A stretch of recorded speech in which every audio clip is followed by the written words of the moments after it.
앞서 제가 두 가지 말씀을 드렸죠. 첫 번째, 그럼 강내구 감사가 구속이 될 것이냐. 또 다른 남은 관심, 내일 밤 예고된 송영길 전 대표 기자회견에서 송 전 대표는 무슨 얘기를 할 것인가, 이 부분일 텐데요. 이재명 대표와 한동훈 장관, 송영길 전 대표를 언급하는 목소리, 오늘 목소리 들어보겠습니다. 송영길 대표가 파리에서 기자회견한다고 했는데 조기 귀국해야 한다는 국민들 목소리가 들리는 것 같은데 어떻게 보시나요? 개별적인 수사 사건에서의 대상자의 소환 문제를 법무장관이 말씀드린 것은 좀 적절치 않아 보입니다. 송영길 대표님 연락 좀 받으셨을까요? 오늘 그 이사구 의원총회 하실 생각 우하실 의원님께서 요청하셨는데 대통령 송영길 대표에게 인터뷰하지 말아달라고 이렇게 요청하신 일 있으십니까? 당이 기자회견 하지 말라고 요구한 것이 아니라 전에 말씀드린 것처럼 조기 귀국해서 입장을 밝히는 게 좋겠다라는 그런 입장을 전달했습니다. 조기 귀국을 안 하고 프랑스 파리에서 입장을 밝히겠다는 건데 여기에 대해서는 어떻게 생각하세요? 조기 귀국 관련해서 뭐 답변 받으실 게 있으신가요? 한동훈 장관이 그 야당 검찰 탄압 주장 말 같지도 않은 소리라고 오늘 얘기했는데 혹시 이에 대한 입장이 있으실까요? 자, 고맙습니다. 한동훈 장관 말에 뭔가 이재명 대표 말을 할 것 같다가 좀 생각하더니 고맙습니다 하고 자리를 떴습니다. 원래 어제 일부 보도에 따르면 이재명 대표가 기자회견 자체를 좀 안 했으면 좋겠다는 취지의 얘기를 했다. 이게 보도가 나왔는데 그건 이 대표 말에 따르면 사실이 아닌가 보죠? 네. 아니 근데 이게 해석의 여지가 좀 있는데요. 그러니까 이재명 대표 말씀을 그대로 듣는다 하더라도 기자회견을 하더라도 파리에서 하지 말고 귀국해서 한국에 와서 입장을 밝혀라. 이제 이렇게 이 당의 입장을 전달을 했다는 것이거든요. 그러니까 송영길 대표가 만약 내일 파리에서 기자회견을 할 때는 송영길 대표 개인적 판단에 따라서 얼마든지 그 자신의 입장을 변호하기 위해서 여러 가지 얘기를 할 수 있는 거 아닙니까? 하지만 지금 이재명 대표 얘기는 개인적으로 그렇게 기자회견에서 입장을 밝히지 말고 일단 한국에 들어와서 들어온 다음에 입장을 밝혀라. 그런데 이제 그 중간에 당과 얼마든지 상의하거나 조율할 수 있는 이 시간적 룸이 있기 때문에 아마 이재명 대표로서는 파리에서 단독으로 기자회견 한 것보다는 민주당 입장에서는 일단 송 대표가 조기에 귀국을 해서 한국에서 그 기자들에게 자신의 입장을 밝히는 것이 더 좋지 않겠나. 이렇게 약간의 좀 미묘한 좀 입장 차이가 있어 보입니다. 시간이 조금 여유가 있으니까 들어와서 기자회견도 듣지 않은데 뭐 이런저런 얘기를 통상적으로 이 대표가 했을 것이다. 그러니까 이제 민주당 입장에서 보면 왜 굳이 이틀, 3일이라는 시간을 두고 토요일에 파리에서 기자회견을 하는 걸까? 차라리 그 시간이면 충분히 한국행 비행기를 타고 들어와서 한국에서 한국 기자들과 충분히 그 기자회견을 해도 될 텐데 이제 이런 약간의 그러니까 혼자 기자회견을 한다라고 보면 어떤 얘기를 어떻게 할지 모르기 때문에 굉장히 불안하기 때문에 차라리 한국에 들어와서 민주당과 함께 이 입장을 밝히는 것이 좋지 않겠나. 이제 이런 이재명 대표의 입장이 좀 반영됐다 이렇게 볼 수 있을 것 같습니다. 그러면 어제 오늘 보도와 이재명 대표의 설명을 종합해 보면 내일 밤 11시에 송영길 전 대표 기자회견을 하겠는데요. 하고 나서 조기 귀국은 할 수밖에 없는 구조 아니냐. 왜냐하면 어제 민주당 의원총회에서 여러 의원들의 압박이 있었기 때문에. 근데 들어온 다음에 뭐 탈당 얘기까지 나오고 어떻게 좀 뭐 관측을 하시겠습니까? 뭐 일단은 송영길 전 대표가 매우 비겁한 정치인의 모습을 보여주는 거 아니겠습니까? 여당의 당대표 출신이에요. 일단은 이 지난주에 이 녹취록 파일들이 그 경위를 떠나서 어떻게 나왔는지를 떠나서 이만큼 나왔으면 가장 먼저 했어야 되는 것이 죄송합니다부터 나왔어야 되는 거잖아요. 근데 무슨 개인의 일탈이다 이것부터 시작을 해서 변명부터 시작을 하셨는데 지금 현재 국민이 원하는 거는 당신이 관련이 돼 있는지 없는지는 그 수사를 지켜보겠고 정치적으로서 도의적 책임을 다하라 이 얘기 아니겠습니까? 그러려면은 국민 앞에 와서 당당하게 서서 해야죠. 그걸 왜 파리에서 합니까? 그것도 일주일이나 넘게 지금 며칠이나 지났는데 그런 의미에서 아마 송영길 대표에 대해서 전 대표에 대해서 국민뿐만 아니고 민주당 내부에서도 불만이 많이 나오는 것 같고요. 그 누구도 일단 최소한 뭐 민주당 내에서는 어떤 논의가 되고 있는지는 모르겠지만 송영길 대표 전 대표의 탈당 여부가 중요한 게 아닙니다. 지금은 탈당하든지 말든지 그건 본인이 알아서 해야 되는 거고요. 예. 당연히 해야 되는 것이긴 맞지만 제일 중요한 거는 와서 어찌 됐던 간에 수사가 이제 진행이 될 텐데 거기에 아주 건실하게 최소한의 예의를 보이면서 수사를 받아야 되는 것이 송영길 전 대표가 해야 되는 그런 행동이 아닌가 그런 생각이 듭니다. 조금 전에 이재명 대표의 반응 혹은 여기 나와 있는 일부 보도 내용들 뭐 전반적으로 종합해 보면 송 전 대표가 내일 프랑스 기자회견에서 무슨 말을 할지 민주당 내에서도 전혀 좀 짐작이 좀 안 되는 것 같아요.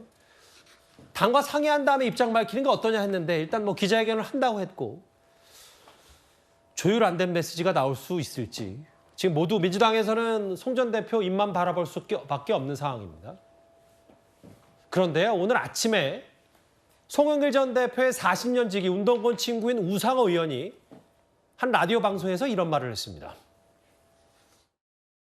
모두가 아시는 것처럼 이번 사안은 당이 사실 규명을 하기에는 한계가 뚜렷합니다. 그래서 수사기관에 정치적 고려가 배제된 신속하고 공정한 수사를 요청합니다. 저희 민주당은 확인된 사실관계에 따라서 그에 상응하는 책임과 조치를 다할 것이고 근본적인 재발 방지 대책도 확실하게 마련하겠습니다.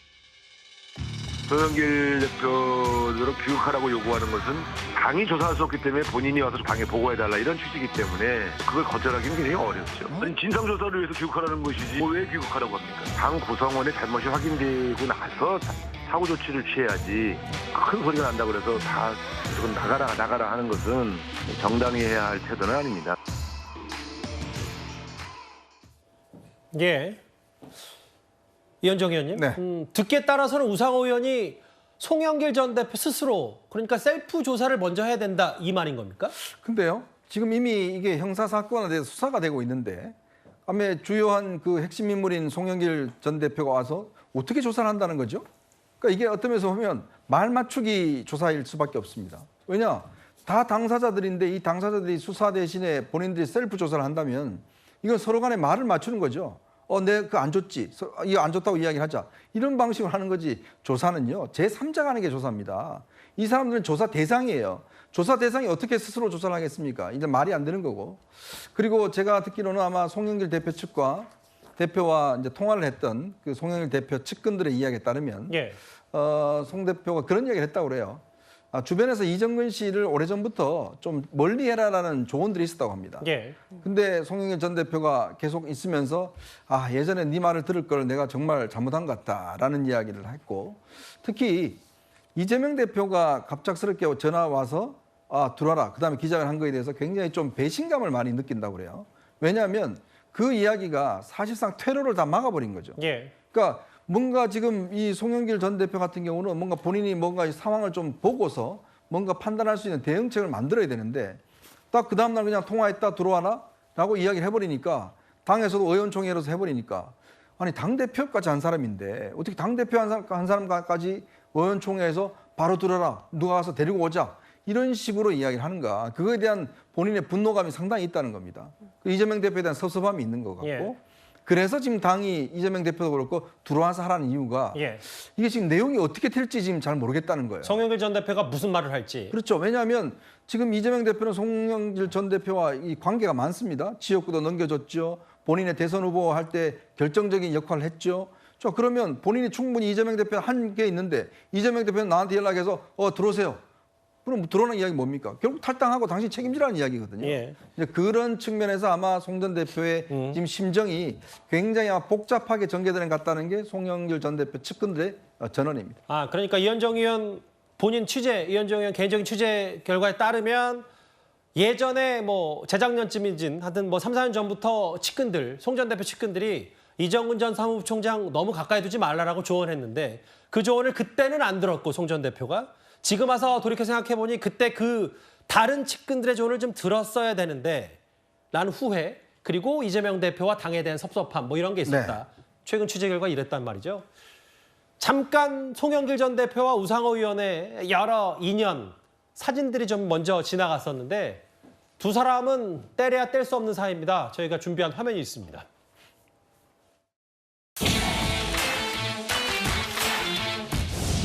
우리 소영길 후보는 민주화 운동가이고 인천에서 노동운동을 했던 노동운동가입니다. 자신의 일신의 연달보다 사회를 위해서 소외받는 사람을 위해서 열심히 일한 사람, 이런 사람들을 공직에 보내야 된다 이렇게 주장하는데 여러분 동의하시면 박수 한번 주세요.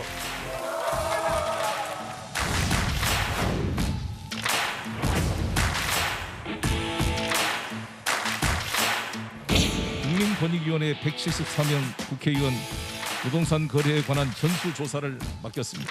수사기관과 사법기관의 무협의 결정이 나올 때까지 탈당 조치 등 엄격한 집행을 하겠습니다.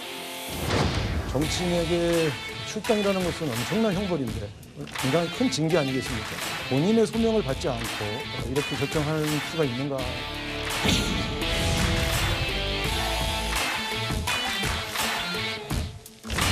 판결이 한번 생각나는 게 우상호님, 저의 동지이고 친구인데 저 때문에 이곳 현장에 오지 못한 것 같아서 마음이 찢어질 것 같습니다.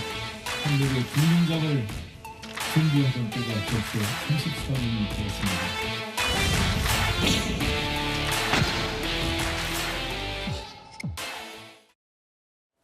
화면 저희가 보고 왔고요. 뭐 우상호 의원이 정치 하루 이틀 한 것도 아니고 뭐 두 사람의 끈끈한 인연 때문에 저는 송영길 전 대표를 감쌌다고 생각하지는 않습니다만, 근데 이제 법적인 부분은 좀 따로 살펴봐야 되는 게, 그렇다고 지금 검찰의 공정한 수사를 이재명 대표가 기대한다, 바란다고 말한 이 와중에 마치 듣기에 따라서는 송 전 대표가 와서 본인 소명하고 셀프 조사한다는 주장은 앞뒤가 좀 맞지 않는 건 아닌지라는 해석이 좀 있거든요. 우상호 의원이 그런 내용을 모르고 했을 발언은 아니니까요. 당연히 이것은 형사 절차가 진행되고 있고 검찰이 수사를 하고 있기 때문에 개인이 그 혐의의 대상자가 본인이 셀프로 조사를 해서 해명을 한다라고 해서 수사기관의 수사를 벗어날 수 있는 것은 당연히 아닙니다. 예. 다만 우상호 의원이 저런 이야기를 한 취지는 예전에 송영길 전 대표가 대표 시절 부동산 투기 의혹으로 우상호 의원이 출당 조치가 됐을 때 영상에서도 나왔지만 본인의 소명도 듣지 않고 이런 징계를 하는 게 어딨냐라는 토론을 했었거든요. 마찬가지로 이번 건에 대해서도 적어도 본인의 소명이라든지 본인이 나름대로 알아봐서 본인의 해명을 들어야 조치를 할 수 있는 거 아니냐라는 원론적인 입장으로 봐야 될 것 같습니다. 예. 다만 저런 발언이 국민들이 들으시기에는 민주당이 이번 의혹을 뭔가 좀 간단히 생각하는 것은 아니냐라는 또 오해를 불러올 수 있기 때문에 예. 현재 시점에서는 좀 부적절해 보이고요. 지금으로서는 당대표가 이야기한 것처럼 검찰이 정치적 고려 없는 공정한 수사를 해줄 것으로 믿고 하루빨리 이 수사가 진행이 돼서 사실관계가 밝혀지는 것, 그리고 그 와중에서 또 송영길 전 대표에 대한 거취 문제라든가 그리고 녹취록에서 실제 육성이 나왔던 윤관석 의원이나 이성만 의원에 대한 어떤 징계 여부에 대해서도 당이 좀 신속히 결정해야 될 것으로 보입니다. 예. 그리고요, 민주당 내부 얘기를 하나 더 전해드리면, 여전히 민주당 몇몇 의원들의 현실 인식에 대해서 민주당 내부에서조차 비판 목소리가 계속해서 나옵니다. 그 목소리도 이어서 들어보겠습니다. 3만 개의 파일이든 뭐 30만 개의 파일이든 적어도 나올 것이 나왔다, 다 나왔다 이렇게 생각합니다. 그래서 그렇게 특별히 그것에 대해서 걱정할 필요는 없고, 다만 현재 불거진 이 돈봉투 건은 우리 당이 엄중하게 원칙과 기준을 갖고 처리한다는 것을 국민께 보여드려야 됩니다. 저는 녹취록에 현역 의원의 이름이 담겼을 리가 없다 이렇게 보고 있고요. 암시만 되어 있는 거지 현역 의원의 이름이 명시적으로 있지는 않죠. 예. 원내 지역위원장들이 만든 돈을 현역 의원들이 나눠 썼다? 더불어민주당 그런 당 아니라고 생각합니다. 그래서 현역 의원들에게 돈 봉투를 나눠줬다는 설을 저는 좀 믿기가 어려워요. 그런 관행이 없어진 지 오래됐거든요. 특히 이 박범계 의원의 이 말이요. 그 박범계 의원이 최근에 원내대표 출마하겠다라고 선언까지 했는데 3만 개든 녹음 파일이 30만 개든 적어도 나올 건 다 나왔다. 특별히 걱정할 필요 없다는 취지의 발언은 좀 어떻게 해석을 좀 하셨어요? 너무 빨리 튀어나온 말이죠. 지금 사실은 몇 개 안 나왔지만 저희가 생각하는 건 뭐냐면 더 수많은 사건과 연루되어 있는, 아니면 또 다른 사건과 연루되어 있을 수 있는 새로운 증언들이 나올 것으로 기대하는 분들도 굉장히 많거든요. 박범계 의원은 뭐 과거의 발언들을 보면은 저분이 어떤 생각을 하시고 발언을 하는지에 대해서 궁금할 점이 많았는데, 이번 발언은 너무 섣불리 하신 것 같다는 생각이 좀 들고요. 그리고 우상호 의원은 아까 그 우상호 의원이 얘기했던 부분과 지금 이 부분을 좀 엮어서 말씀을 드리고 싶은데, 예. 저는 우상호 의원이 그 송 전 대표에 대해서 그 했던 발언이 그거는 친구로서 했다고 생각을 합니다. 친구로서 했다는 얘기로 들리는데 아마 그 우상호 의원은 이재명 대표를 보면서 아마 본인의 친구인 송 전 대표가 불쌍하다고 생각했을 수도 있을 것 같아요. 왜냐면은 이재명 대표가 너무나도 송 대표한테 아까 얘기했던 여러 가지 혜택을 받았음에도 불구하고 본인은 알고 있었으면서도 모른 척하고 송영길을 자른다. 그리고 본인이 그렇게 몇 년 전에 잘린 적이 있었기 때문에 출당당한 적이 있기 때문에 아마 그 얘기를 했던 것 같고 다만 여기 지역위원장들이 만든 돈 현역 의원들이 나눠 쓰는 당 아니야 뭐 이렇게 발언하셨잖아요. 우상호 의원이요. 우상호 의원이 녹취록에 다른 의원들 얘기가 나오지 않았을 거다 뭐 이렇게 얘기를 하시는데 그것도 섣부른 발언이고 또 아까 우리가 처음에 시작했을 때 그 관행 얘기하면서 뭐 몇백만 원은 쉽게 쓰고 50만 원도 큰 돈이 아니다 뭐 이런 밥값 수준이다 뭐 정확히 이렇게 얘기했었죠. 그 의원들이 그런 얘기를 했잖아요. 그 얘기를 한 이유가 뭐겠습니까? 관행대로 받아왔다는 얘기들을 본인 스스로 인정을 한 거잖아요. 근데 우상호 의원이 여기 나와서 우리 의원들은 받았을 리가 없다 이렇게 얘기를 하는 것 자체가 모순이라고 생각합니다. 알겠습니다. 근데 이런 것 같아요. 저희도 모르고 뭐 그 녹음 파일을 갖고 있는 언론사도 잘 모를 거고 검찰도 잘 모를 거예요. 왜냐하면 아직 수사가 완벽히 끝난 게 아니니까. 근데 이제 박범계 의원이 30만 개든 뭐 적어도 나올 건 다 나왔다. 특별히 결정할 필요 없다라는 게 듣기에 따라서는 너무 현실인식이 좀 잘못된 거 아니냐는 비판도 좀 동시에 있는 것 같거든요. 그렇습니다. 좀 다소 감싸는 것처럼 보이는 그런 또 발언이라고 볼 수 있겠는데요. 사실 민주당으로서는 그 지도부가 보여줬던 그 입장, 그러니까 국민께 납작 엎드려서 사죄드리고 그리고 국민들이 보시기에 정말 처절하게 반성하고 있구나 싶을 정도로 엎드려서 사죄드리고 이 부분에 대해서 어떻게 하면 근본적으로 재발을 방지할 수 있을지를 그 대책들을 마련하고 또 징계하고 이런 부분들을 보여드려야 됩니다. 그리고 나서 국민들께서 저런 말씀을 하셔야 되는 것. 국민들께서 민주당은 돈을 나눠 쓰는 당이 아니다. 특별히 걱정할 필요 없겠다. 이런 얘기는 국민들께서 해주셔야 되는 이야기지 민주당 내부에서 나올 이야기는 아닌 것 같습니다. 그리고 적어도 이 의혹이 아직도 수사가 진행 중인 것이고 지금 의혹의 초입 단계에 지금 들어서 있다라고 평가되는 시점에서 저런 이야기들이 나오는 것 자체는 국민들께도 오히려 불신을 초래하는 그런 지름길이 아닌가라는 생각이 듭니다. 박범계 의원의 말까지 한번 저희가 분석을 해봤거든요.